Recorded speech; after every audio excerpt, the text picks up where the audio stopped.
Hey, what's up? John Sonmez here from simpleprogrammer.com. I'm actually in Stockholm, Sweden, but I am interviewing a very interesting man, very interesting book that really got me thinking. I feel like the author of this book, J. Papasan, which the book, of course, that I'm talking about is The One Thing.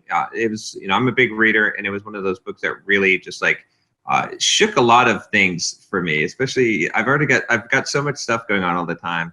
So I was pretty excited when Jay agreed to do this interview, because this is a book that I've read a couple of times, that he's authored, The One Thing, and I highly respect a lot of it. There's not too many books out there today that I would say just contain a lot of wisdom, because you've heard there's a lot of knowledge out there, but I would say that this book has a lot of wisdom. So welcome, and thanks for coming on, Jay.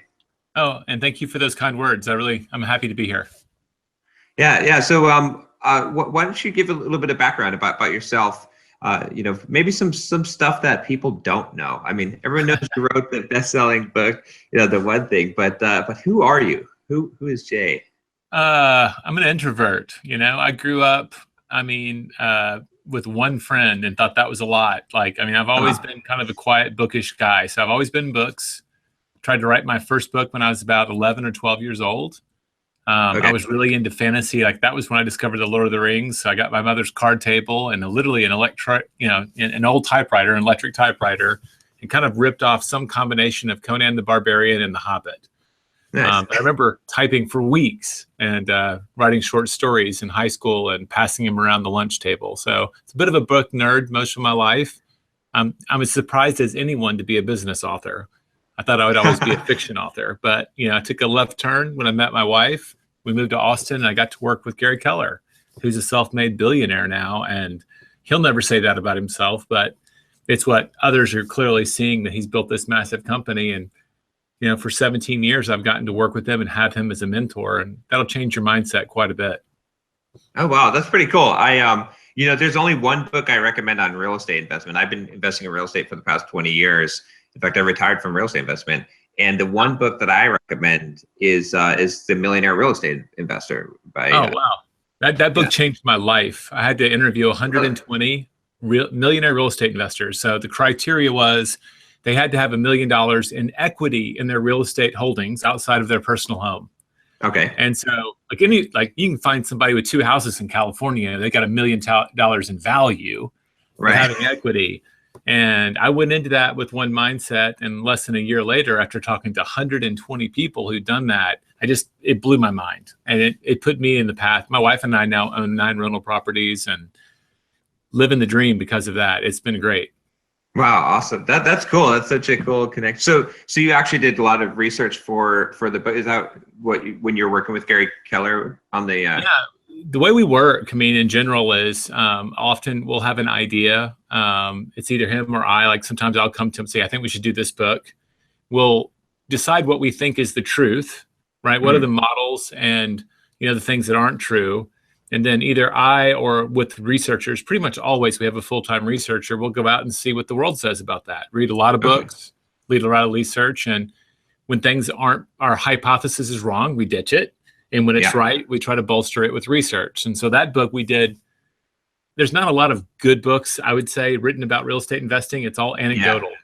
So finding evidence is hard. So we had to do the actual interviews and transcripts all of ourselves. And we had to get them to show us, hey, I got to see your P&Ls. I've got to look at it. It's really hard to get people to tell you the truth because they want to look good. And a lot of them are selling something. So you had to kind of cut through all the BS and find the people. What's amazing is 12 people out of that 120 really stood out in that they were doing it well. They'd done it a long time, and they could talk about it articulately. Yeah. And we kind of brought them into their inner circle, and they were amazingly generous with their time, and would just hand over anything we wanted. And that was I think in every pursuit you can find those people if you look long enough. Yeah. Wow. That's so interesting, because it is exactly as you said. Like I said, I've been investing for about 20 years. That book probably changed my life. It definitely changed my life, because that was the solid numbers. When I saw the charts in that book, I said, okay, yes, this is possible in long-term play. This is a 30-year play. And, I remember being 19, 20 years old, and I formulated my game plan. And I said, look, at the worst case, if I buy a house every year, I'll at the very worst case, I'll be wealthy and financially independent in 30 years guaranteed, but probably 15 years. And it worked, and it did. By the time I hit 33, I was, making 10K a month of passive income in real estate. And now you're like broadcasting from Stockholm. I mean, that's pretty cool. But yeah, that's what it allows you to do. And like I said, all that time, all this time I've been investing, that's the only book I recommend. Because honestly, people say, well, give me more books. You've read hundreds of books, John. And I say, this is like, everything else is like, unfortunately, a lot of it's bullshit. And people are trying to sell you something like no money down and all this kind of crap. And it's like, no, just like 30 years, fixed rate, more like this book spells it out. It shows you the chart. It tells you exactly what's going to happen. Then it's a long-term play. So yeah, that's cool. I had no idea that you were involved in that book. So I didn't know the conversation was going to go that way. That's cool. Yeah, me either. But I mean, the investing in the one thing are my two favorite topics because they both had a massive impact.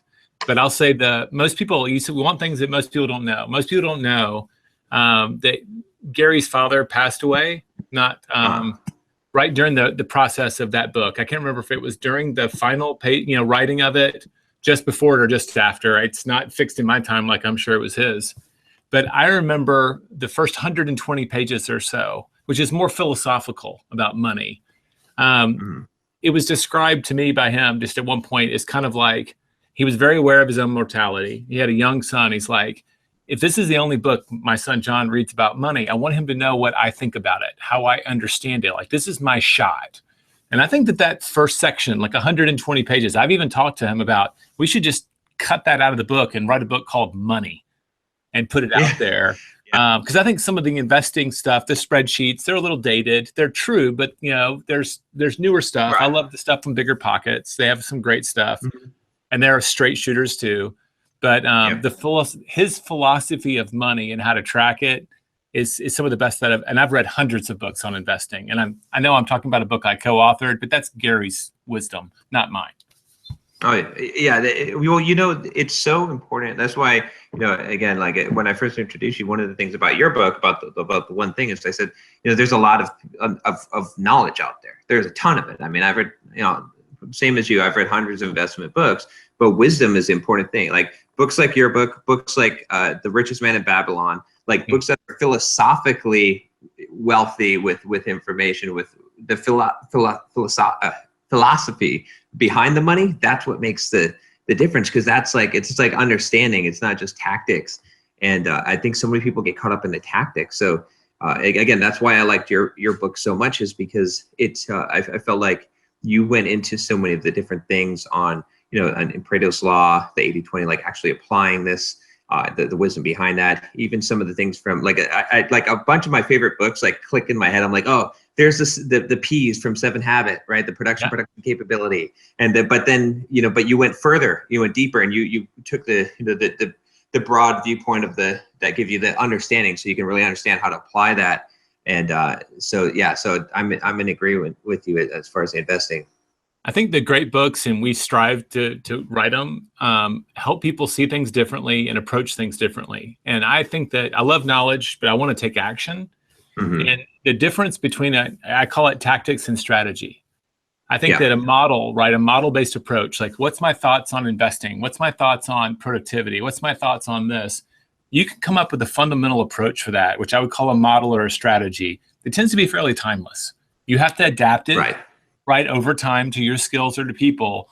Tactics, which can be really clever, silver bullet-y kind of things, tend to be very timely, and they don't stick around. And so by the time you've written your book telling me the 10 tactics for becoming wealthy, 6 of them are out of date or they won't apply to me.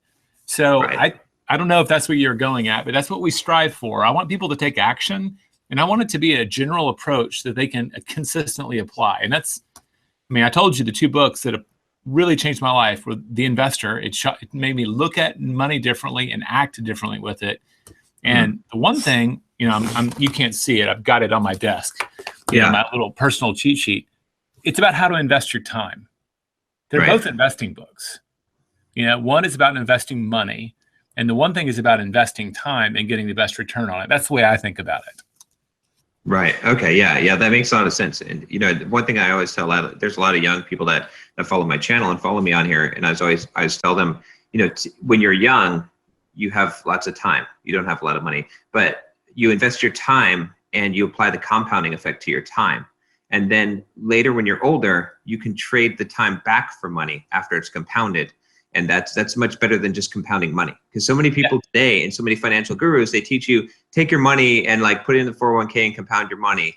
And that's fine, except that you don't get the benefits till you're like 65. Whereas if you compound your time now, that's why I think having what you just said about the one thing being how to invest your time. That's such valuable advice. That's what young people need to know, is because the tactics, I mean, it doesn't even make sense to me when I think about all these people that like financial advisors telling them invest in 401k, do these things. And it's like, no, if you're thinking like you really want to make money, you got to be an entrepreneur. You got to figure out how to build a business and get online and make something and invest that time as wisely as possible. And then the money will come if you invest the time wisely. I'll tell you this, I play both games. I think that most of the standard advice, like, put 10% of your salary in your 401k every year, that will not make you wealthy. It'll kind of provide for your basic needs.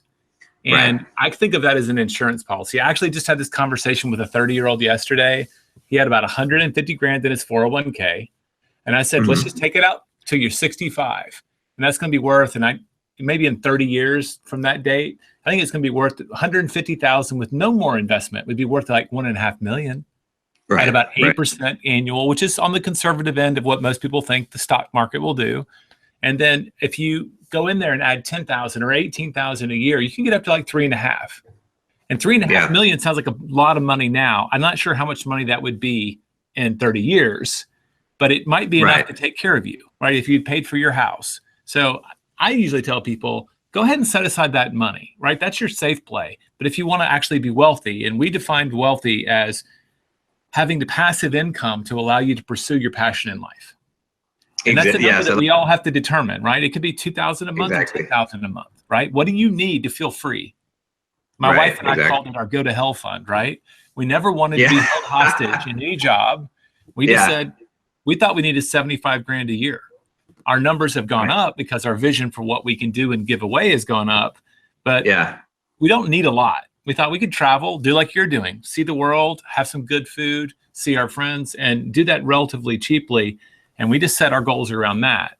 So I just think if you look at the world that way, you can really tackle things differently. Yeah, that's a real good. There's actually, a couple of books come to mind too that Money Master the Game, Tony Robbins at the very beginning of the book talks about that exact thing of like setting your, like he goes through this conversation with this kid and he's like, no, what do you actually want to do? Like, how much money do you need? Like, and then work backwards. So I love that strategy. And then it also reminds me of what you said, the barbell strategy which in Anti-Fragile that I always mess up his name, Talib Nicholas Hassim. Just say Talib. I know that part's right. Talib. I've got the book over here and I could probably, I'm going to mess it up. Yeah, I always, every time I mess it up, I get ragged on. But that whole barbell strategy, and then also what he calls it fuck you money. But same thing. But it's good to have that because you know what I mean. It's like when you have, I guess people don't realize, like once I reach that point, I could do whatever I could on this YouTube channel. I can say whatever I want. I can, you know what I mean? And I got no, my own repercussions are my own. They there's no one that can fire me. And I get to live my life and, whatever, it doesn't matter because my money's in real estate anyway. So it's amazing to have that freedom. I think people just want to survive and they're not thinking big enough, like freedom. Let's get freedom. I think that should be the goal for everybody. And it's a different number for everybody. For somebody it might be a lot, for somebody it might be a little, but I think statistically at 75,000 in income, most people's arguments about money go away. So that's like twice the median income. So like, why not go ahead and just like think about being twice average if you were going to start somewhere? Because at least then, they say money can't, buy you love or happiness. It actually can up until that point. It can actually at least make the anxiety go away and maybe even think bigger. I usually, whenever someone writes down their financial goal, I usually encourage them to double or triple it. because they do the right things. Like we talk about in the book, an approach to wealth building or an approach to productivity. We talk about the exponential returns that come when people keep doing the same things over and over again and let time do that trick. Usually people will overshoot the mark if they're doing the right activities. Right. I think a lot of times, I find that a lot of people, they want to start a gold mine and they want to, do all the work and digging and building the tunnel. And then they're like, oh, but maybe there's better gold over here. And and it's like, you have to, like you said, so it's one thing you focus, you're just like, you need to hit the mother lode in the first mine you built first, because there is a mother lode somewhere down deep. It's just that so many people are spending so much effort scattered all over the place, digging all these gold mines. And it's the people that dig deep. Those are the ones that seem to hit the payload. Yeah. And I think in business, it might be tougher. Like I know people like really great entrepreneurs that'll do a 180 in a heartbeat. And you think about the sunk cost of all the time they've done there, and it's in the rearview mirror. They don't even think about it anymore. And I've seen Gary do that. Like, you know what? That's not important anymore. We're doing this now. And I'm like, but look at all my work. He's like, nope, we're doing this now. And it doesn't work that way in investing. I do think there's sometimes sunk costs, like moving it around and moving your strategy all around all the time can have a real high cost, because it does usually is time is the magic trick. But I have seen like where Gary was the most successful and where most investors the most successful is they do find a approach or a strategy or a niche in their businesses. And that becomes the foundation for everything. And they never abandon that. And so like once they've dug that mine, they will mine it until there's nothing left. I'm trying to go back to your analogy, but maybe it's not early enough for coffee. I don't know. I may have lost it, but they've dug that hole and they're going to keep using it because that's the pivot point for everything that they do. Okay. Maybe that's their special tool or something, and it works on every mine or I don't know. But, well, I mean, some people have vision. Some people are great salespeople. Yeah. Some people have a patent. Like usually you have an advantage that you can bring to sway. For years, Apple's was design, and then they had a platform. I think you can figure out what your big advantage is, and you just don't want to abandon it lightly. And I think most people, here's my experience, the heart of the one thing is asking the question, what's my one thing, the short form. My experience, most people know what it is, and they feel guilty for not doing it. And they'll come up to me and they'll say, hey, I'm a programmer, or hey, I'm a poet, or I'm a stand-up comedian, and I think this is my one thing. And I'm like, one, I'm not a comedian, programmer, or poet, so I don't know. I can't walk in your shoes. That's a good combination, though. But that sounds totally reasonable. How did you come about thinking about that? And they'll tell me they're thinking, and usually, I mean, I couldn't deny it. I'm not an expert in those fields. But I'm like, that sounds totally, why do you even doubt that? And I think people lack confidence in their own answers. They really do want someone to endorse it. And I don't know if that's fear of, well, if I go all in on this for the next 5 years, I could just be wasting my life. They really want an endorsement. And that's one of the reasons they don't act. And maybe that's the difference on some entrepreneurs is they're willing to take that risk and maybe take the leap. But I do think most people know their answer. They kind of suspect the thing that's holding them back. And they're just not willing to think about it or ask the question and address it, and therefore they don't ever make the change in their life. Yeah, that's a really good point. I think I always one of the things that I tell developers is to create a blog and to like build a niche down as far as they can, so they can be the best in the world at one, like a thin enough slice. And there's a lot of resistance, and I think what a lot of the resistance is they don't want to be pigeonholed. And like you said, they're afraid of wasting their life or picking the wrong thing. And it's like, if you don't pick a major, you're going to be undeclared major. That's it's better to pick the wrong major. Like the car has to be rolling down the street before the steering wheel actually turns it. And it's like, just go, and you can adjust course, along the way. And so I think you're right on, is that people are afraid. They're afraid that making the wrong decision instead. I pretty much now take the business view that I'm going to make the wrong decision, but I'm going to course correct in mid-flight because I know that I can't like plan it ahead of time. You never know what's going to happen until you get in the air or whatever. Well, I mean, I think that's a great truth in life. You were mentioning this earlier about, I think you said Tony Robbins talking about, this idea of go out in the future and figure out what you want and work backwards. And we wrote about this in the book. We have a section called Goal Setting to the Now. And I think for most people, they look at their future, and it's really true. Like if I ask you, what were the 10 milestones in your life that got you to where you are today, John? And you could say, well, there was this teacher in high school, and you may not be able to come up with 10, but you look backwards and you tend to see a straight line. The big milestones. Yeah.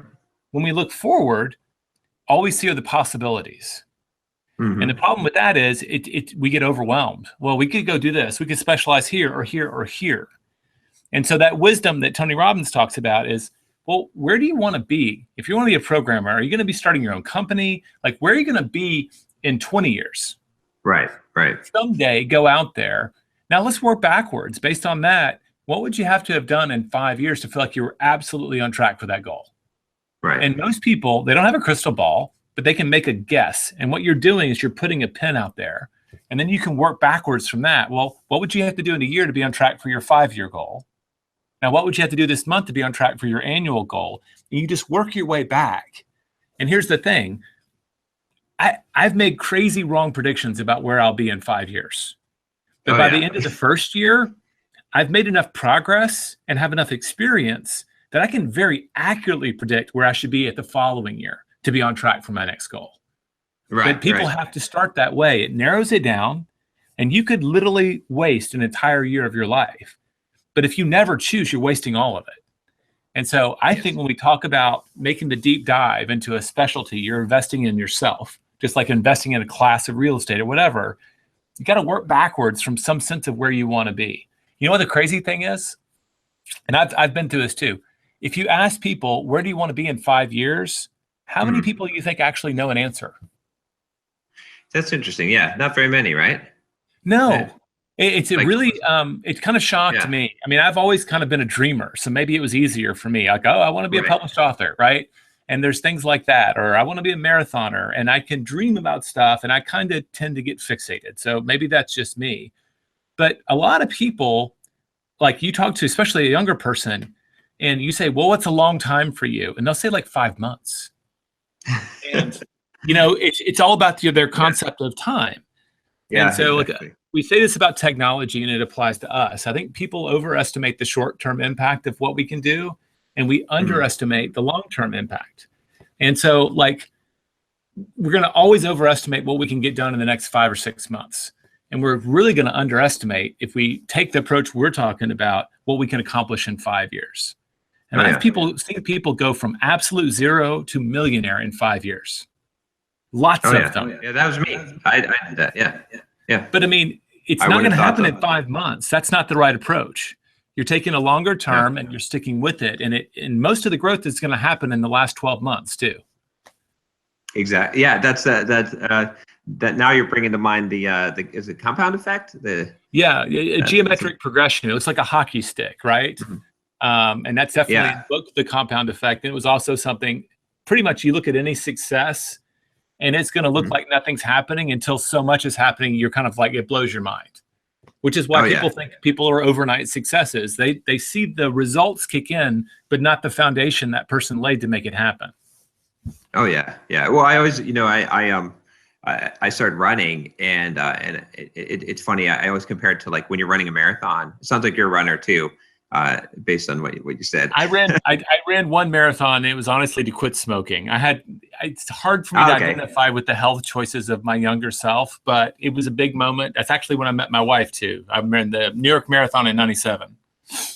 Oh wow. Okay. Nice. Yeah, I just ran my first one a few months ago.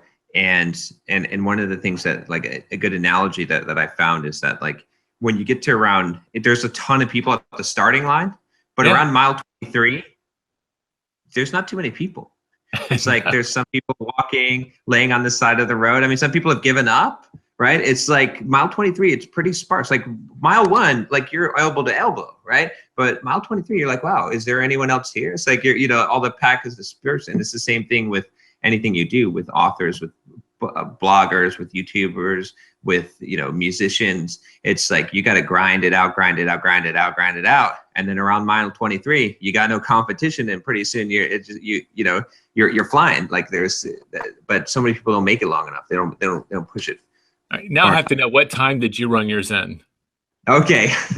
So, okay, I have to preface this. All right. So I just started running about a year and a half ago, like seriously running. Yeah. I am 225 pounds. So we're peers on that. There we go. So we're big guys. So I got 4 hours and 36 minutes. I was aiming for That's awesome. That's awesome. That's great. But I was just going to make sure that you didn't run like a 320 or something, and that was the reason that it cleared out, because you have a lot of people that finish in that 4 to 5 hour range, right? For average runners. So you're right in there, first time marathoner, but there is this natural, there's a lot of people who don't finish the race. Exactly. So, there is. Yeah. Oh, yeah. And that's what you're saying too. I had a huge aha. It was just the first thing that ever forced me to really prepare in order to achieve it. And, I'm not the smartest one of my friends, but I was smart enough that, like everybody else, if I crammed really hard the night before a test, I could make a B, right? I wasn't going to make straight A's, but I was happy making B's most of my life. And when I had to run the marathon, I had a little bit more than 3 months to prepare. And the longest I'd ever run before that was 3 miles.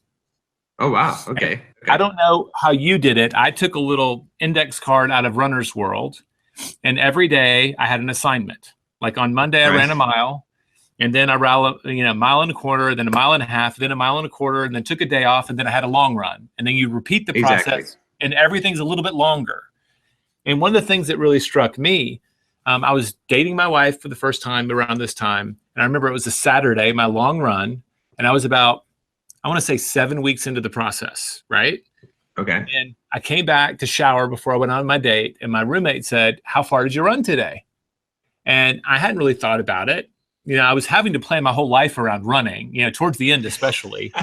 Like, did I get enough sleep? Did I have enough carbs to run my long run? All that stuff. And I'd run like 14 miles around the reservoir in New York. And he goes, "Dude, let's celebrate." And I'm like, "What do you mean?" He goes, "Well, you ran a half marathon today, dude." And I had no concept that I'd run a half marathon, because I was aimed at, 26.2? Do I have it right? I mean, it's been a while. So I was aiming at something up there, but that sort of incremental progress. I mean, you're just adding like a quarter mile to each run each week. It's just enough to hurt a little bit, right? And kind of push you to your edge each week. And you look up and you're actually passing what for some people would be a lifetime best, and you're not even acknowledging it. So I think that that compound effect shows up anytime you pursue something like this over time. Athletics, I love, because it shows you the results faster. Oh, yeah. Right. And the beauty of what you just said there with the marathon, this is, I love this. I have a shirt that, I sell a shirt for my channel and for my platform. It doesn't have just my logo on it. It says "Trust the process," right? And that, and then that's what, so the beauty of what you just said there with the marathon is that any person can take and print out a program on the internet, a 16-week program or whatever, is 18-week program. And as long as they follow it, they will complete and run a marathon. Like, it's almost 100% guaranteed that you will do it if you don't miss a workout, if you do it, like, for coming from nothing, right? And doing this, if you do it. And that's like, so many people forget that it's just trust the process. Just like there's so many of those other processes in life. The same thing with real estate. I feel like there's like if you just trust the process, you just, and it doesn't seem like it, right? It, like you said, but then all of a sudden you're like, man, I just ran a half marathon or whatever it is. And, but it's so hard to like, so much of the time, I feel like you just got to figure out what is the plan that cannot fail, and let me just trust that thing and go. And if you do that, you'll be successful. There's a lot of these like guaranteed wins, automatic successes, if you just stick it out, that are out there that people don't realize exist. I love the question you just asked. I want to highlight it. I'm trying to be a better parent for my kids and ask better questions, and that's what our book is about: asking better questions. What is a plan that cannot fail? Right. You're not asking what's the fastest way to get there, but what's a plan that cannot fail? And like, a lot of people jump into investing to flip houses. It's sexy. You can make a lot of money fast. Well, I can guarantee you there's lots of ways to fail. But by and whole, like the long road, it's really harder to fail when you take the long approach on things. So whether it's investing or approach, to running, I love that question. And I think that there is kind of a tried and true way. And I remember the first book I wrote with Gary. So this would have been in 2002. And we wrote The Millionaire Real Estate Investor. And we wrote that book in about 3 months from start to finish. That was like a 400-page book, by the way. And oh yeah, yeah. he's been waiting, 20 years to write that book. And then I showed up in his life and we did it together with Dave Jinks. But every day, this is my first working experience with Gary Keller, I pretty much had to write a term paper. It was 10 to 14 pages a day. We'd go in the morning and we would outline on flip charts what our topics were, right? We had a basic outline and we would talk it through for an hour or two until I thought I knew enough. And then I would basically go in a room and write as fast as I could. And at the end of the day, I was expected to email or hand it off to him. And then he would show up the next day with edits and we would start in the next section. Yeah. And it was a grind, man. I mean, 5 days a week. Sometimes I'd have to come in on the weekend. And I remember about halfway through that process, I'd never written a book before. I'd written a lot. I'd gotten masters in it.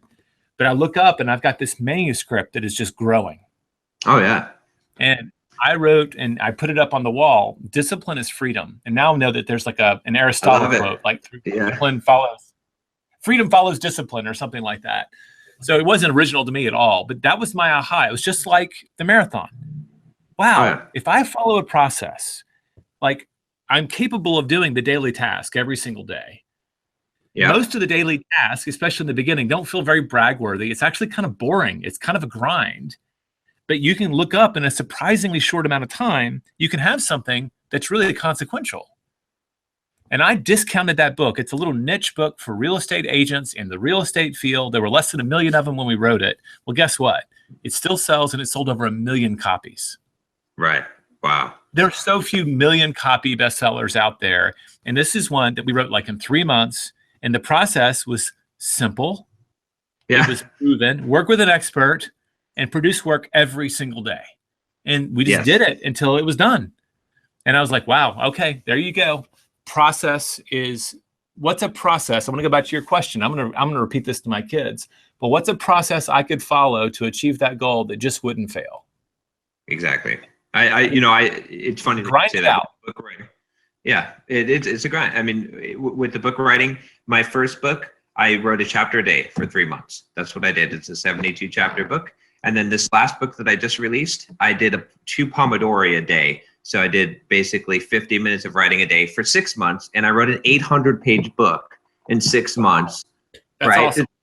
Just a little bit at a time. I've got the book. I don't have it with me now because I'm traveling. But it's like this thick of a book. And I'm looking at the book when I finally got it in my hands. And I'm like, I can't believe that spending less than an hour a day produced this thing. And it's so true. But if you want to complete it, it's like it was a process that could not fail.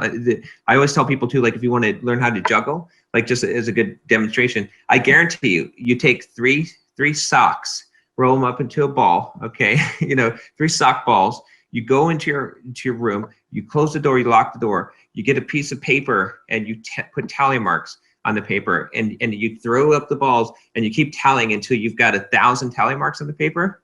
You in however long it take you, like 5 hours, 6 hours that you've locked yourself in that room, before you get to 1,000, I guarantee you'll know how to juggle. I promise you, there's no way you can fail at this. And there's so many other ways. You just figure out that same strategy for everything that you can in life. And, being prolific as hell is a really, really good strategy, Yeah. I love that. I learned to juggle. I taught myself to juggle when I was in 8th grade. And I remember I had a teacher who taught me how to do that. And she said, just practice throwing one ball up until you can catch it without watching it. All I want you to do is look and only watch it at the top and just go back and forth.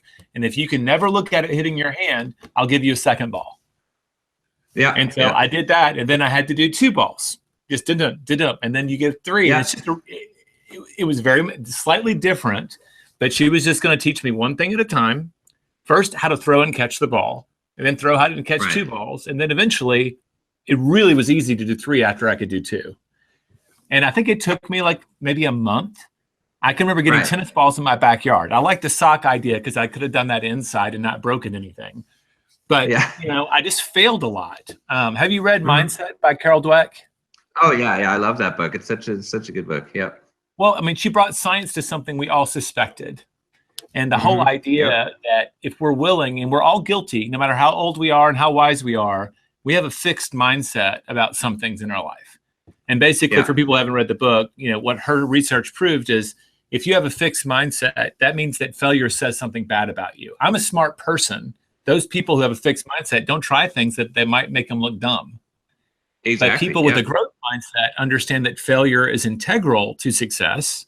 It's like a kid learning to walk. I've got little kids. I mean, I don't know if you've got kids or not, but you learn to walk by face planting a lot. And they do it without any shame at all, right? It's just part of the process. You learn to eat by dumping food on your lap. That's what kids do until we're taught not. And I think as adults, if we're willing to fail forward like that, we learn actually faster than everybody else who's trying to look good all the way through. And that's how the big success comes. It's just adding it up, be willing to fail, and sticking to it. Oh yeah. I always talk about, I do a couple of talks about the idea that there's no growth where there's not discomfort. Like it's like you have to be out of your comfort. Like if you're scared, if it's out of your comfort zone, that's where there's growth. And if you stay in that safe zone where it's comfortable, you get no growth. You got to be over your head. You got to feel like a fraud. You got to feel like a failure. You got to feel like you don't deserve this. Like you're not worthy. Like who you fooling? And then magically you become that. You're like, wow. Like, you know, it's like, I mean, I don't know if you had the experience, like when you're writing your first book and you're like, I don't know, I'm not an author. I'm not and then now you look back and you're like, wow, look at this. I guess I am an author now. You know, it's like, I never get tired of seeing my book in a bookstore though, dude. I think, well, maybe it's the people I gravitate to. Most people, that idea of the imposter syndrome, I think most of the people that I've met that in the last year and a half, I've gotten to interview 3 billionaires. They were confident people, but they also were surprisingly humble. I think that they sometimes still doubted themselves. As much success as they had, they weren't as cocky as you would have imagined them to be. I do think that at a certain point, your success, the world becomes this kind of echo chamber for everything you say, and it becomes hard to stay that way. But the 3 people that I got to chat with, that was the thing I walked away with, is like, wow, they're still very highly aware of all the times that they screw things up. And they're incredibly open about teaching from that standpoint. So anyway, I'm just riffing off of you now. For your audience, the group, like, is there something from the book that we should dive into? Because I mean, I could obviously get a beer and sit and talk investing and achievement with you all night long. But I want to make sure that we're bringing something specific if there was something you had in mind. Oh, well, I can tell you for sure. I mean, I know what we've talked about already. Everyone is going to eat this up because this is one of the things, I like to have these conversations too, just to see, because it's funny, a lot of people that have had success, they have very similar mindsets. Like you said, it's the growth mindset. And just to see that, I think is awesome. From the book specifically, I think we talked about, one of the things that I think is probably the most valuable to you. Well, here's something like this is, maybe I could just pose this question to you, because I get this question a lot, which is essentially a lot of new developers, right? People starting out. Software development is a very, very wide field. There's a lot of technology. I mean, it's a treadmill that is at speed 15, right? And you step onto that thing and you're like, what do I do? And so they're trying to figure out what to do. What do I do? I need to know this programming language and that programming language. What kind of advice would you give for someone that's overwhelmed by all of this technology and all these things, and thinks that they've got to know all these 15 different JavaScript frameworks and all this stuff that's going on in the field? Well, I guess I'm going to give advice similar to I do when we've talked about in our book the importance of understanding your purpose, right? Your mission in life. And people get just as anxious about that. And it's something that very few people know up front. I actually would say, like, your vocation, what's my calling professionally? Very few people wake up and say, as a kid, I wanted to be a doctor, right? And I think that if you have a lot of choices out there, it's normal. I think the only way to discover that is to actually walk down a path for a while. So I think you have to, we talked about this earlier, being brave enough to ask yourself a question and believe your own answer.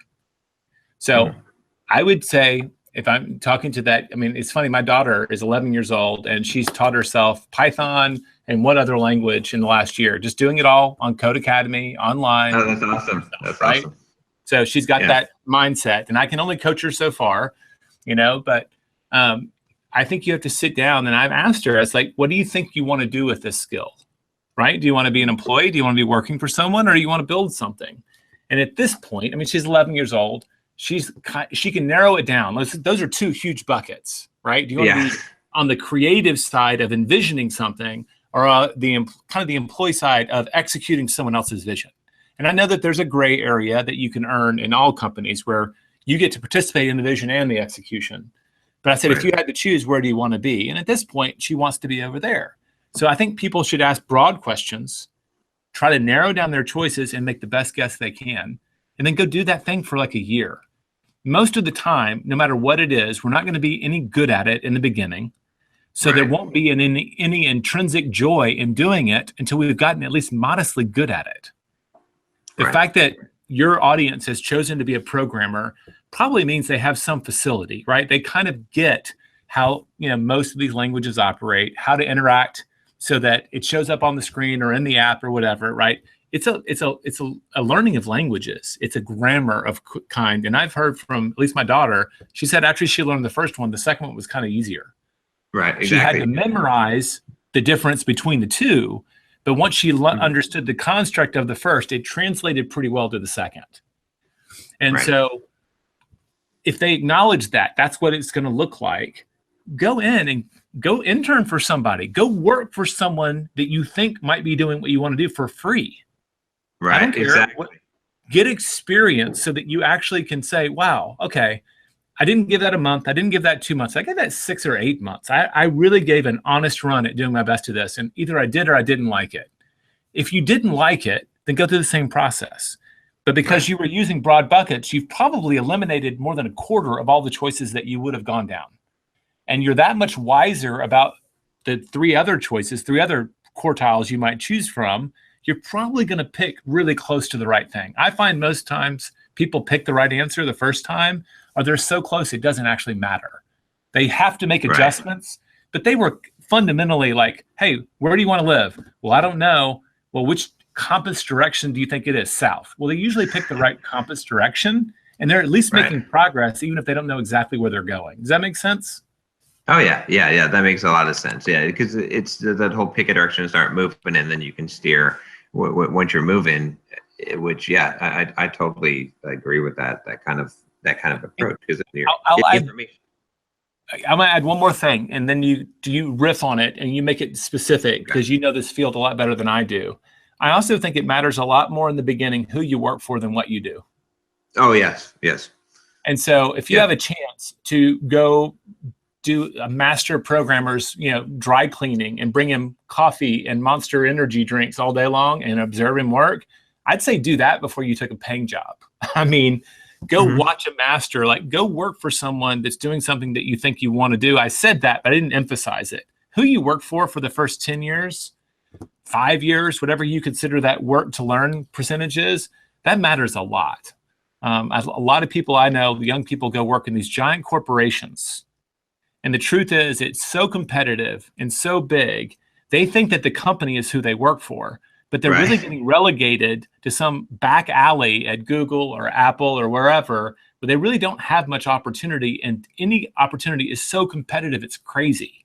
If you don't know what you do, go work in a small shop where everybody already has to wear a bunch of hats, and you can actually get a mentor out of it because you're going to be one removed from the lead developer or the architect of the vision, and you'll kind of have a lot better understanding about all the roles. So that to me is when I say who you work for, it's not the company's name, it's the actual environment you're going into. Do you have flexibility? Do you have interaction with people that can really teach you a lot fast?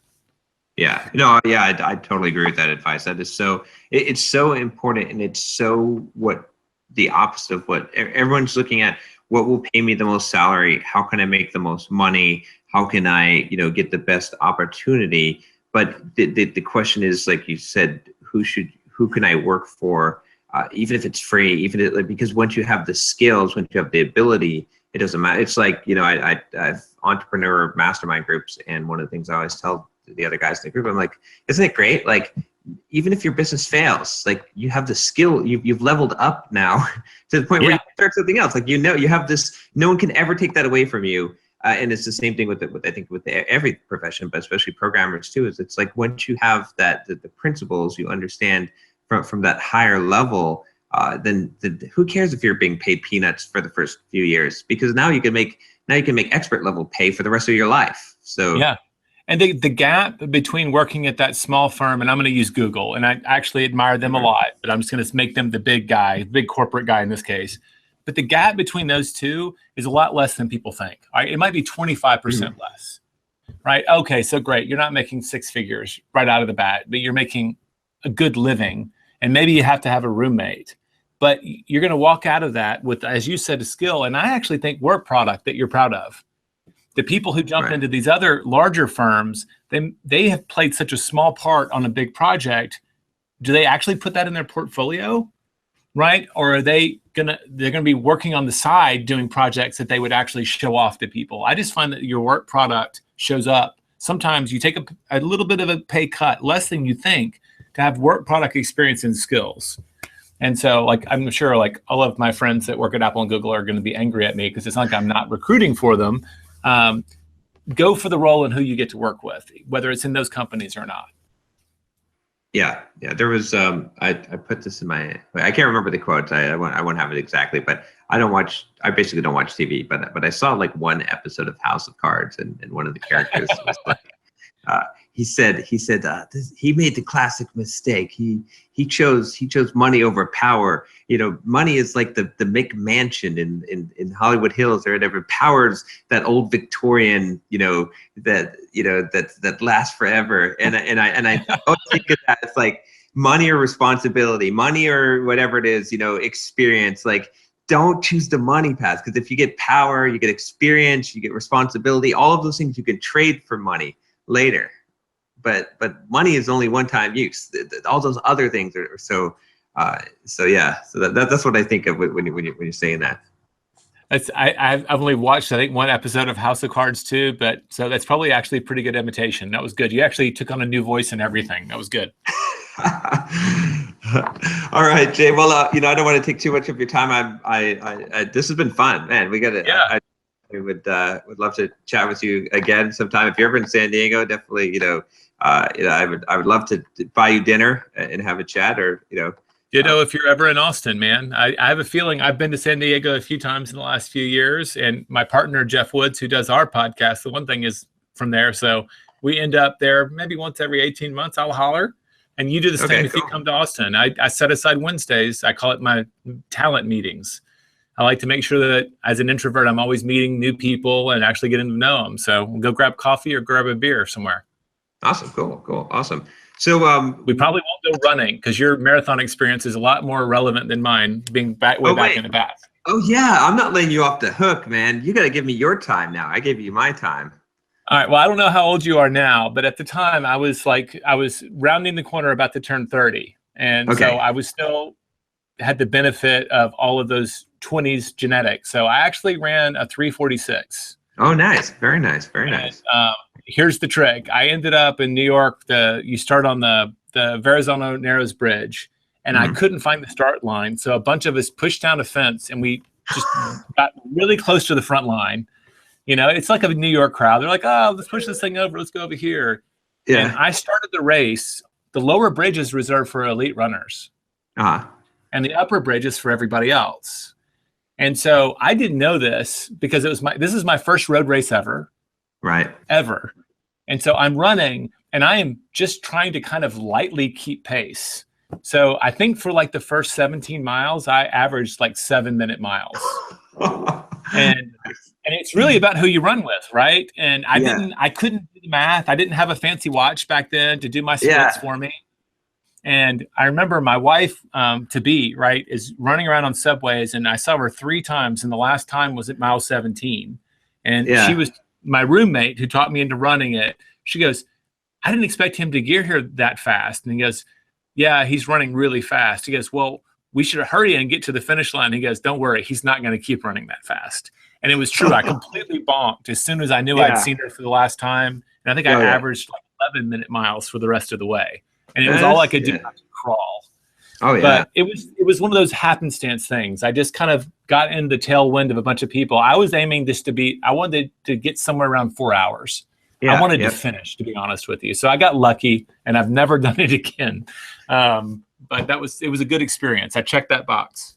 Man, two things in there. I just got to say real quick. One, that kind of echoes your life and your philosophy. The rules don't apply to you, right? We'll just fucking knock down this fence. I love that, right?